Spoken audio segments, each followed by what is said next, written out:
পড়ছিলাম শহরের বাবু, কলমে তান্হা তাবাসসুম, পর্ব সংখ্যা ৬৫। আজ অনেকদিন পর আবার আহিলরা চার বন্ধু একসাথ হয়েছে। জায়গাটা সেই বহু পরিচিত বহু স্মৃতির সাক্ষী লেকের পার। ইদানিং সবাই যে যার নিজের জীবন নিয়ে ভীষণ ব্যস্ত হয়ে পড়েছে। সংসার, অফিস, দায়িত্ব সব মিলিয়ে আগের মতো আর সময় করে আড্ডা দেওয়া হয়ে ওঠে না। মাঝে মধ্যে আহিলের অফিসে সবাই একসঙ্গে হলেও সেটা কেবল কাজের ফাঁকে দু একটা গল্পেই সীমাবদ্ধ থাকে। তাই আজ আহিল আগেই সবাইকে মেসেজ করে এই পুরনো আড্ডার জায়গায় আসতে বলেছিল। মেসেজ পাওয়ার পর নির্ধারিত সময়েই চার বন্ধু এসে হাজির হয় সেই চেনা লেকের পাড়ে। চারপাশের পরিবেশটা যেন আগের মতোই আছে। এই লেকের পাড়ে বসেই তারা জীবনের কত স্বপ্ন দেখেছে, কত পরিকল্পনা করেছে। আজ সবাই নিজেদের জীবন নিয়ে ব্যস্ত হলেও একজনের জীবন এখনও যেন থেমে আছে। সে হলো রাহি। অন্যরা যেখানে সংসার, পরিবার আর দায়িত্ব নিয়ে এগিয়ে গেছে, সেখানে রাহি এখনও ছন্ন ছাড়া জীবনই কাটাচ্ছে। অফিসে যাওয়া, মায়ের খোঁজখবর রাখা, এইটুকুই যেন তার জীবনের রুটিন। এর বাইরে নিজের জন্য কোনো নতুন স্বপ্ন নেই, নতুন কোনো পরিকল্পনাও নেই। পরিবার থেকে বহুবার বিয়ের কথা বলা হয়েছে, ভালো ভালো অনেক সম্বন্ধ এসেছে, কিন্তু প্রতিবারই রাহি এক কথায় সব ফিরিয়ে দিয়েছে। কারণ সে আজও আফিফাকে ভুলতে পারেনি। সে সত্যি আফিফাকে নিজের জীবনের চেয়েও বেশি ভালোবেসেছিল, কিন্তু সেই আফিফাই একদিন তাকে ভয়ঙ্করভাবে ঠকিয়ে অন্য একজনকে বিয়ে করে নিজের সংসার নিয়ে দিব্যি সুখে আছে। আর রাহি, সে এখনও সেই ভাঙা স্মৃতি আর অসমাপ্ত ভালোবাসার ট্রমা থেকে বেরিয়ে আসতে পারেনি। আজও সে বুঝতে পারে না ঠিক কী ভুল ছিল তার। আর সেই কারণেই আজ চার বন্ধু একসঙ্গে হয়েছে, শুধু আড্ডা দেওয়া নয়, বরং রাহিকে বোঝানোর জন্য। কারণ জীবন কখনোই একজন মানুষের জন্য থেমে থাকে না। যে চলে যাওয়ার সে একদিন ঠিকই চলে যায়, কিন্তু তার জন্য জীবনটাকে থামিয়ে রাখাটা কখনোই সমাধান হতে পারে না। সবাই যখন চুপচাপ বসে আছে, তখন আহিল প্রথম কথা বলা শুরু করলো। সে রাহের দিকে তাকিয়ে শান্ত গলায় বলল, দেখ বন্ধু, ওই মেয়ের জন্য আর কতদিন কষ্ট পাবি? যে চলে যাওয়ার সে তো চলেই গেছে। হাজার চেষ্টা করে কাউকে জোর করে নিজের কাছে আটকে রাখা যায় না। তাই আমার মনে হয় এবার তো নতুন করে জীবনটা সাজিয়ে নেওয়া উচিত।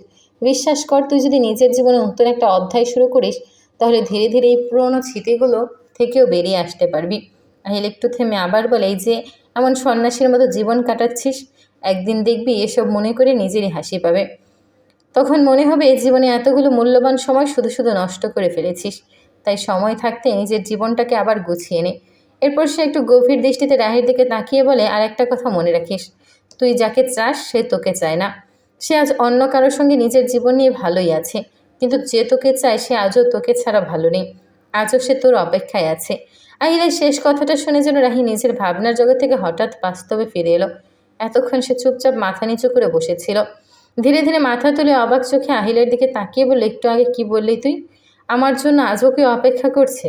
রাহের প্রশ্নের উত্তর দেওয়ার আগেই পাশে বসে থাকে ইয়াসিন গম্ভীর কণ্ঠে বলে উঠল, হ্যাঁ করছে। সুবর্ণা। সুবর্ণা তোকে পাগলের মতো ভালোবাসত, কিন্তু তুই কোনোদিন ওকে সেই চোখে দেখিসনি। আর তুই যাকে ভালোবাসলি সে তোকে কোনোদিন ভালোবাসেনি। তাই এবার তোর উচিত যে তোকে সত্যিকারে ভালোবাসে তাকে নিজের জীবনের জায়গা দেওয়া। আমার বিশ্বাস সুবর্ণা আজও তোকে ভালোবাসে। প্লিজ এবার আর মেয়েটাকে ফিরিয়ে দিস না। তোদের জন্য ও আজও কাঁদে। ইয়াসিনের কথার পর তুষারও ধীরে ধীরে মুখ খুলল। সে শান্ত গলায় বলল, আমি ভালোবাসার মানুষকে হারানোর কষ্টটা খুব কাছ থেকে বুঝেছি। একটা সময়ের জন্য যখন আমি রাইসাকে হারিয়েছিলাম, তখন বুঝেছিলাম প্রিয় মানুষকে হারালে বুকের ভেতরটা কতটা ফাঁকা হয়ে যায়। তাই আমারও মনে হয় এবার তোর জীবনটা নতুন করে গুছিয়ে নেওয়া উচিত। তিন বন্ধুর কথা মন দিয়ে শুনছিল রাহি। তার চোখে তখন একরাশ বিস্ময়, দ্বিধা আর এক অদ্ভুত অনুভূতি। কিছুক্ষণ নীরব থাকার পর ধীরে ধীরে সে বলল, সত্যি সুবর্ণা আজও আমাকে ভালোবাসে? কথা শেষ হতেই তুষার বিরক্তির ভান করে বলে ওঠে, না, পাশের এলাকার সকিনা তোকে ভালোবাসে। তুই একটুও বুঝতে পারিস না? আসলে তুই একটা মাথা মোটা গাধা। তুষারের কথা শুনে মুহূর্তেই পরিবেশটা আবার হালকা হয়ে যায়। তিনজনই মুচকি হেসে ওঠে। রাহিও লজ্জা পেয়ে মাথা নিচু করে ফেলে। কিছুক্ষণ চুপ থেকে সে আস্তে করে বলে, ও এখনও কি চেম্বারে আছে? আমি আমি ওর সঙ্গে একটু কথা বলতে চাই। তারপর বন্ধুদের দিকে তাকিয়ে কণ্ঠটা আরও নরম করে বলে, তোরা আমাকে ওর সঙ্গে একটু কথা বলেই দিবি। চারটি বাইক একই গন্তব্যের উদ্দেশ্যে ছুটে চলেছে। প্রায় ২০ মিনিটের পথ পেরিয়ে তারা এসে থামে শহরের একটি নামকরা হাসপাতালের সামনে। ঘড়ির কাঁটা তখন রাত ১০টা ছুঁই ছুঁই। বাইকগুলো পার করে চারজন একসাথে হাসপাতালের ভেতরে প্রবেশ করে। ঠিক তখনই একটি নার্স এগিয়ে এসে ভদ্রভাবে বলে, স্যার, ম্যাম আজ আর কোনো রোগী দেখবেন না। আপনারা দয়া করে কাল আসবেন। উনি এখন বাসায় যাওয়ার প্রস্তুতি নিচ্ছেন। আহিল হালকা হেসে শান্ত গলায় বলে, একটু কষ্ট করে ডাক্তার সুবর্ণাকে বলবেন ওনার বন্ধুরা এসেছে। নার্স মাথা নেড়ে ভেতরে চলে গেল। চার বন্ধু চুপচাপ দাঁড়িয়ে অপেক্ষা করতে লাগলো। কিছুক্ষণ পর নার্স ফিরে এসে মৃদু হেসে বলে, ম্যাম আপনাদের ভেতরে যেতে বলেছে। চারজন একসঙ্গে কেবিনের দরজা ঠেলে ভেতরে ঢুকলো। হঠাৎ একসঙ্গে চারজনকে দেখে সুবর্ণা যেন কয়েক মুহূর্তের জন্য থমকে গেল। বিশেষ করে রাহিকে দেখে তার বুকটা কেমন যেন ধক করে উঠল। এতদিন পর হঠাৎ রাহিকে সামনে দেখবে সেটা সে একদমই ভাবেনি। তবুও নিজের অনুভূতিগুলো খুব সুন্দরভাবে আড়াল করে ঠোঁটে হাসি ফুটিয়ে বলল, আরে তোরা এত রাতে এখানে? তারপর মজা করে চারপাশে তাকে আবার বলো, কি হয়েছে, কার বউয়ের আবার কি সমস্যা হলো? কথাটা শেষ হতে ইয়াসিন প্রতিবাদী ভঙ্গিতে বলে উঠল, আমরা বুঝি শুধু দরকারেই আসি, এমনিতেও তো বন্ধুর সঙ্গে দেখা করতে আসা যায়। সুবর্ণা হেসে মাথা নাড়ল, ধুর, তোদের আমি খুব ভালো করেই চিনি, এমনিতেই তোদের খুঁজেই পাওয়া যায় না, শুধু কারো বউয়ের একটু সমস্যা হলেই সবাই দৌড়ে হাসপাতালে চলে আসিস। তারপর নিজের কথাতে হেসে বলে, আচ্ছা আচ্ছা সব বাদ দে, সবাই বস, ওদের জন্য 4 কাপ গরম চায়ের ব্যবস্থা করো। নার্স মাথা নেড়ে বেরিয়ে যেতে সুবর্ণা রাহেলের দিকে তাকিয়ে কৌতূহলী গলায় বলল, এবার বল তো, হঠাৎ করে দলবল নিয়ে আমার কেবিনে হাজির হওয়ার কারণটা কি? তেমন কোনো কারণ না। একটু থেমে আবার বলল, হঠাৎ করেই রাহির বিয়েটা ঠিক হয়ে গেছে, তাই ভাবলাম সবাই মিলে তোকে দাওয়াত দিয়েছে। আহিলের মুখ থেকে কথাগুলো বের হতেই কেবিনের ভেতরের পরিবেশ যেন মুহূর্তেই বদলে গেল। সবার মুখে চাপা বিস্ময় ফুটে উঠল। আর সবচেয়ে বেশি থমকে গেল সুবর্ণা। মুহূর্তের মধ্যেই তার মুখের হাসিটা মিলিয়ে গেল। চোখের ভেতরে আলো যেন নিভে গেল এক নিমেষেই। সে কয়েক সেকেন্ড স্থির হয়ে রইল। তারপর অনেক কষ্টে নিজের কণ্ঠটা স্বাভাবিক রাখার চেষ্টা করে কাঁপা গলায় বলল, তো আমার কাছে এসেছিস কেন?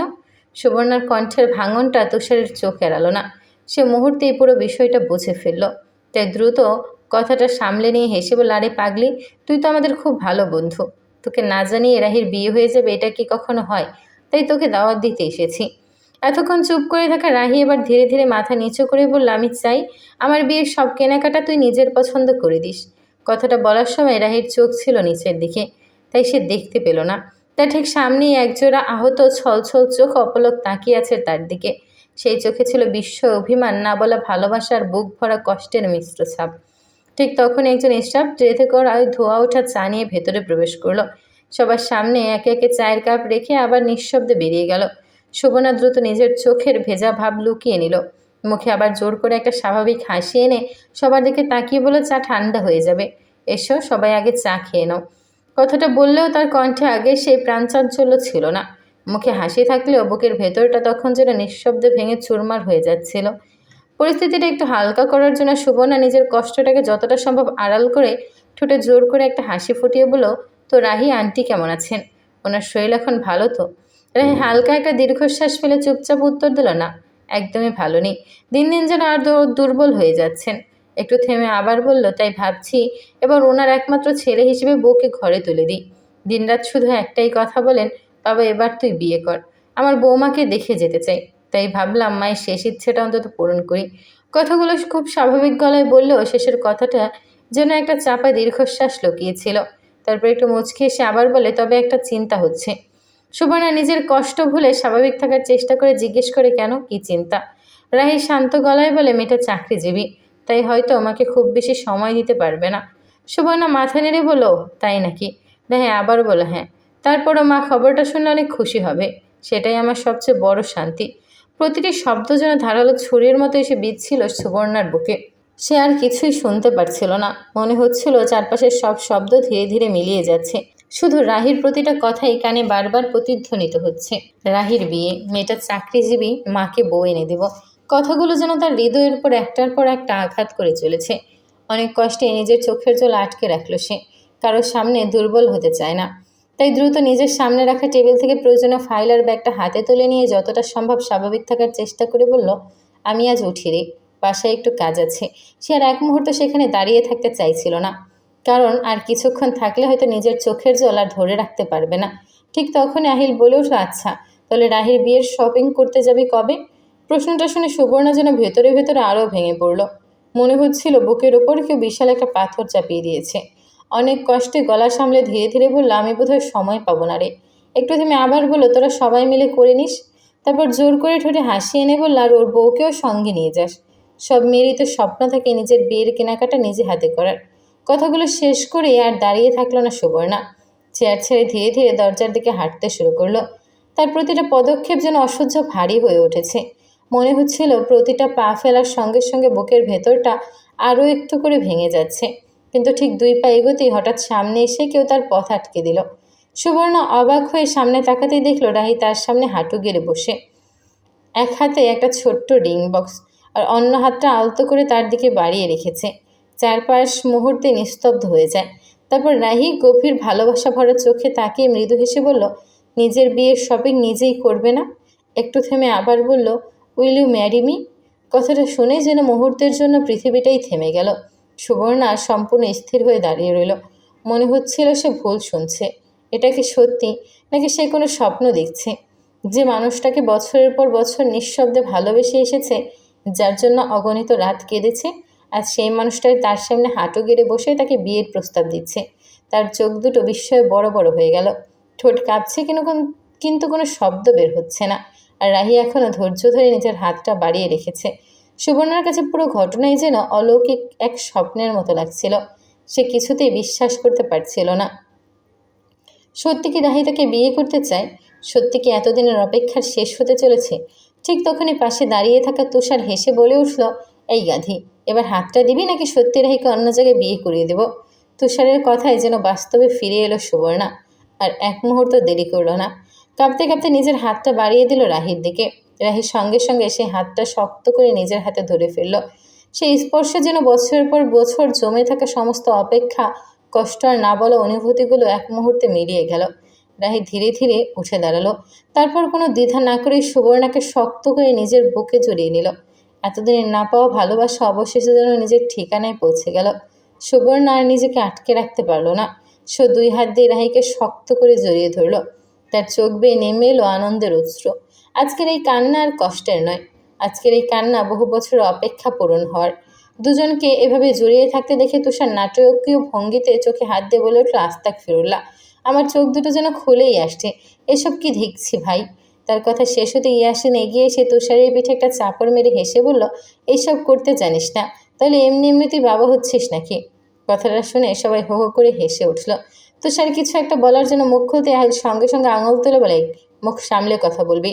তারপর গম্ভীর ভাব ধরে আবার বলে, কারণ আমি কিন্তু তোর বউয়ের বড় ভাই, সো এখানে উল্টাপাল্টা কিছু বলবি না। কথা শেষ হতেই সবাই আবার হেসে ওঠে। তুষার মাথায় হাত দিয়ে নাটকীয় ভঙ্গিতে বলেও, আমি তো ভুলেই গিয়েছিলাম, আমার শালা এখানে উপস্থিত আছে। তার সেই কথা শুনে পুরো কেবিন আবারও হাসিতে গমগম হয়ে ওঠে। অনেকদিন পর চার বন্ধুর হাসি, খুনসুটি আর ভালোবাসার সাক্ষী হয়ে হাসপাতালের ছোট্ট কেবিনটাও যেন এক টুকরো আনন্দে ভরে ওঠে। কিছুক্ষণ পর পাঁচজনই একসাথে হাসপাতাল থেকে বেরিয়ে আসে। রাত তখন আরও গভীর হয়েছে। হাসপাতালের সামনে আলো আঁধারি পরিবেশে সবাই কিছুক্ষণ দাঁড়িয়ে গল্প করে। তারপর যে যার বাইকে দিকে এগিয়ে যায়। ঠিক তখনই তুষার আহিলকে ডেকে বলে, এই আহিল শোন তো। আহিল বাইকের চাবিটা হাতে নিয়ে তুষারের দিকে তাকায়, কি হলো? তুষার একটু ইতস্তত করে বলে, তোর বোনকে একটু বলবি এত কান্নাকাটি করতে না। কথাটা শুনে আহিল ব্রকুচকে অবাক হয়ে বলে, কি বললি? আমার বোন তোর জন্য কান্না করবে কেন?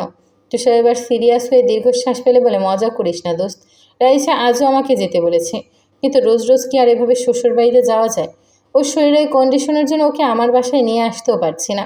যখন তখন ওর মোড সুইং হয়, শরীর খারাপ করে। এখানে সবাই আছে বলেই ও অনেক বেশি কমফোর্টেবল, তাই তোকে বলে ওকে আপাতত ওখানে রেখে দিয়েছি। আরও একটা দীর্ঘশ্বাস ফেলে সে, কিন্তু সমস্যা হলো আমাকে প্রতিদিন ফোন করে যেতে বলে। বলতো, আমার কি ভালো লাগে বউ ছাড়া থাকতে? তোকে বউ ছাড়া থাকতে বলেছে কে? আর তুই প্রতিদিন শ্বশুর বাড়ি যাবি, এতে সমস্যা কোথায়? ওটা তো এখন তোরও নিচের বাড়ি। চল আমার সঙ্গে বাসায় চল। তুই তোর শ্বশুর বাড়িতে কয়বার গিয়েছিস? আরে আমাকে তো প্রায় প্রতিদিন যেতে হয়, আমারও তো একটা লজ্জা শরম আছে নাকি? আহিল সঙ্গে সঙ্গে হো হো করে হেসে উঠল। তোর আবার লজ্জা? আচ্ছা তুই কবে থেকে লজ্জা পেতে শুরু করলি? আমাকে একটু বল তো। তুষার গম্ভীর মুখে উত্তর দিল, অনেক আগে থেকেই। আহিল বাইকে স্টার্ট দিতে দিতে দুষ্টু হেসে বলে, যাবি নাকি কয়েকটা গুন্ডা পাঠিয়ে ধরে নিয়ে যাব? আমার বোনের মন চেয়েছে বলে কথা, তোকে যেভাবেই হোক আচ্ছা ওই বাড়িতেই যেতে হবে। ভদ্রভাবে যেতে চাইলে এখন পিছন পিছন আয়, না হলে কিন্তু সত্যি বাড়ি থেকে তুলে আনবো। কথাটা বলেই আর কোনো সুযোগ না দিয়ে আহিল হাওয়ার বেগে বাইক ছুটিয়ে দিল। বাসায় ফিরে আহিল সোজা নিজের রুমের দিকে চলে আসে। রুমে ঢুকেই চারদিকে তাকিয়ে দেখে রিমিশা নেই। মুহূর্তেই তার কপালে ভাঁজ পড়ে। ঠিক তখনই বারান্দার দিকে ভেসে আসে মিষ্টি সুরেলা একটা কণ্ঠ। কেউ খুব আপন মনে গুনগুন করে গান গাইছে, তোমার ইচ্ছেগুলো ইচ্ছেগুলো, তোমার ইচ্ছেগুলো ইচ্ছে হলেই আমায় দিতে পারো, আমার ভালো লাগা ভালোবাসা তোমায় দেবো আরও। রিমিশার কণ্ঠে ছিল এক অদ্ভুত মায়া। আহিল যেন পুরোপুরি গানটার মাঝেই হারিয়ে গেল। পরের মুহূর্তে সেও গালা মিলিয়ে গাইতে শুরু করে, শোনা বউ শুনছনি গো, শোনা বউ শুনছনি, নিতে আইলাম নায়র যাইবানি। হঠাৎ অন্য একটা কণ্ঠ শুনে রিমিশা চমকে ওঠে। সে গান থামিয়ে অবাক হয়ে তাকিয়ে থাকে। পরের মুহূর্তে মন দিয়ে সেই কণ্ঠ শুনতে থাকে। কণ্ঠটা তার খুব চেনা, খুব প্রিয়। গান গাইতে গাইতে আহিল ধীরে ধীরে বারান্দার সামনে এসে দাঁড়ায়। মনে হচ্ছিল গানটা আর কোনোদিন শেষ না হোক, কিন্তু আহিল গান থামাতে রিমিশা অভিমান মেশানো কণ্ঠে বলে ওঠে, আপনি এত সুন্দর করে গান গাইতে পারেন, তাহলে আমাকে কখনো শোনান না কেন? একেবারে সামনে গিয়ে দাঁড়িয়ে আলতো করে রিমিশার কপালে একটা চুমুক খায় আহিল। তারপর কানের কাছে মুখ নিয়ে খুব আস্তে ফিসফিসিয়ে বলে, এখানে বেশিক্ষণ থেকো না আদরণী। কথাটা শুনে রিমিশা লজ্জা পেয়ে একটু দূরে সরে যায়। তারপর মুখ ফুলিয়ে অভিমানী গলায় বলে, এখন আমার কথা মনে পড়েছে? এতক্ষণ কোথায় ছিলেন? আপনার সঙ্গে আমি কথাই বলবো না। বলে মুখ ঘুরিয়ে অন্যদিকে তাকিয়ে থাকে। আহিল বুঝতে পারে এখন রিমিশার মুড মুহূর্তে মুহূর্তে বদলে যাচ্ছে। সে হালকা হেসে খুব নরম গলায় বলে, সরি বউ, আর এমন হবে না। আমি তো একটু আগেই বাসা থেকে বের হয়েছিলাম। রিমিশার সঙ্গে সঙ্গে প্রতিবাদ করে বলে, একটু আগে? পুরো 3 ঘন্টা 5 মিনিট হয়ে গেছে আপনি বের হয়েছেন। আহিল অবাক হয়ে হেসে ফেলে। তারপর আদরে গলায় বলে, তোমার জন্য তো এখনও অফিসেও নিয়মিত যাই না, সব কাজ বাসা থেকেই সামলাই। আজ খুব জরুরি একটা দরকার ছিল, তাই বের হতে হয়েছে। একটু থেমে আবার বলল, চলো ভেতরে চলো, সবটা খুলে বলছি তোমাকে। কথাটা বলেই কোনো সুযোগ না দিয়ে আলতো করে রিমিশাকে কোলে তুলে নেয়। হঠাৎ এমনটা হয় রিমিশা চমকে উঠে দুহাতে আহিলের গলা জড়িয়ে ধরল। আহিল ধীরে ধীরে তাকে নিয়ে রুমের ভেতরে চলে এলো। খুব যত্ন করে বিছানায় বসিয়ে দিল। তারপর সন্ধ্যা থেকে শুরু করে হাসপাতালের সব ঘটনা, রাহি আর সুবর্ণাকে নিয়ে পুরো পরিকল্পনা, প্রপোজাল সব কিছু একে একে খুলে বলতে লাগলো। রিমিশা মন দিয়ে সব শুনতে লাগলো। সবটা শোনার পর যখন বুঝতে পারলো এতক্ষণ ধরে আহিল আসলে বন্ধুর জীবনের সবচেয়ে সুন্দর একটা মুহূর্তের সাক্ষী ছিল, তখন তার সব অভিমান মুহূর্তেই গলে গেল। বরং নিজের আচরণ মনে পড়তেই সে লজ্জায় মাথা নিচু করে ফেলল। গাল দুটো টকটকে লাল হয়ে উঠল। আর আহিল মুচকি হেসে নিজের সেই লাজুক অভিমানী বউটার দিকে ভালোবাসা ভরা চোখে তাকিয়ে রইল।